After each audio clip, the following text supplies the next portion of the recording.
This video is corresponding with homework 9-4, Pythagorean Identity. All right, so we are going to first review the unit circle. This is page 2 of the homework.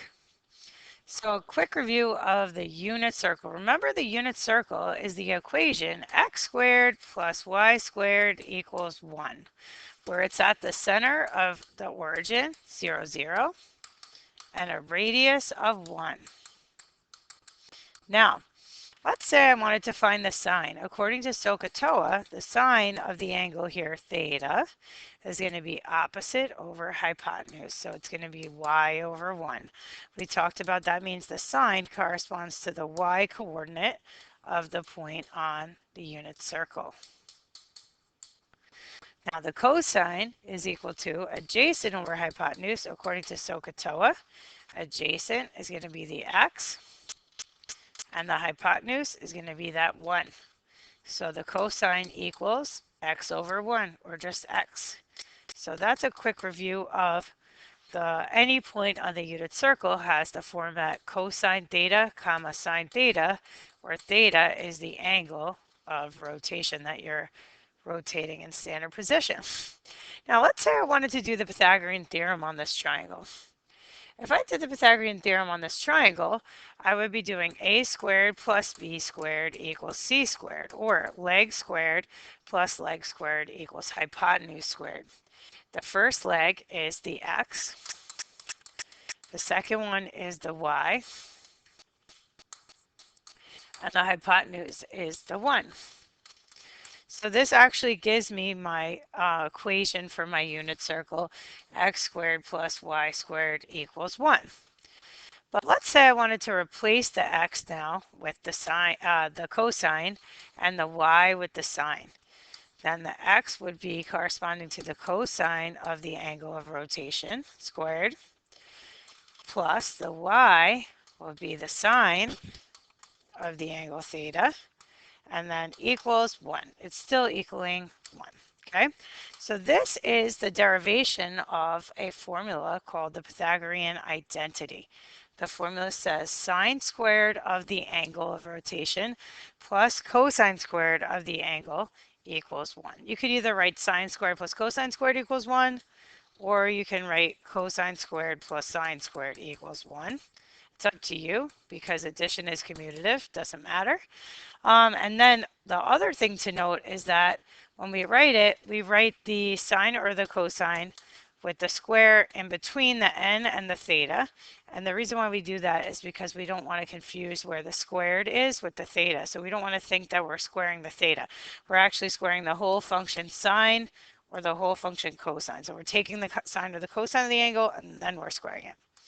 So we get sine squared plus cosine squared equals 1, or cosine squared plus sine squared equals 1.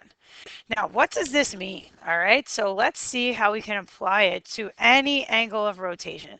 So take out your calculator and press mode, and let's go to degree mode for right now. So hit enter on the word degrees, and pick any angle you want. I'm going to pick 30, all right? So if I press sine of 30, okay, I want to square the sine, all right? So I'm going to press squared. This actually is going to square the whole sine. Plus cosine of 30 squared. I should get 1. And if you pick any value you want for theta, you could pick 31, you could pick 79, you could pick 179, pick anything you want, you will get 1. As long as these two angles match within the sine and the cosine, you will get 1. Okay, that is an identity. That's like a foundational skill for trig that we need to know. So now this question, example 2 from page 1, I'm going to revisit it using the Pythagorean identity. So you did it on the previous page by drawing a triangle. So now I'm going to show you how we can use the Pythagorean identity to solve this out.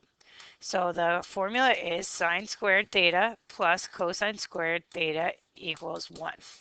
So I'm going to substitute in for sine theta, negative 6 over 8. Now the sine value is negative 6 over 8, not the theta. So the sine is going to get squared. So negative 6 over 8 is the sine of theta. That's going to get squared. Plus, we don't know cosine. That's actually what we're looking for. Equals 1. Okay, so if you want, you could substitute cosine with x and then come back and solve. It's up to you. So now we're going to solve for cosine squared theta. So if you plug in -6 divided by 8 squared, if you want, you could hit math fraction here. You'll get 9/16. So this quantity is going to be 9/16 when we square it out. We're going to solve for cosine. First, we'll isolate the cosine squared. So let's subtract 9/16 to the other side. And we get cosine squared theta equals whatever 1 minus 9/16 equals. All right, so let's go to our calculator. And let's do 1 minus the last answer. We get 7/16. Now, how are we going to solve for cosine? Well, we have to do the square root. But we have to remember that it could be a positive or a negative answer. The square root of 16 is 4, so I'm going to write 4 here. Okay, so there we go. So now we're almost done, but we don't know if it's a positive or negative cosine. So it says if tan is less than 0, what do we know? We know tan is negative. We also know that sine was given to be negative because it was -6/8 here. So tan is negative, sine is negative, so that means that cosine has to be positive because y is sine, y is negative, and tangent, which is equal to y/x, is also negative. So if you do negative divided by a positive, you're going to get a negative. So we are in quadrant 4. Cosine has to be positive. So the answer has to be positive. Radical 7/4. So my question to you is, did you get an equivalent answer when you did number 2? So when you did number 2 on page 1, did you get something equivalent to radical 7/4? And if you got something that was not a radical simplified, if you simplify the radical, you should get the same answer or an equivalent answer to the way that we did this using the Pythagorean identity.